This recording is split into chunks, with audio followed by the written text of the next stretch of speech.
И докато се закусваме с черето на 17 градуса, домати от колтуци. Тъй като при предното ни видео един човек беше казал, от колтука домат не вързва. Ето, бройте ги ако искате. Пускам видеото леко надолу.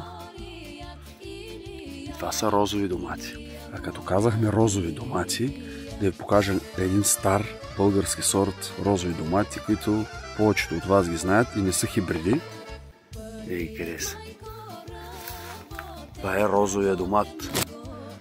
Българския розов домат. Едвам семето е пак подарък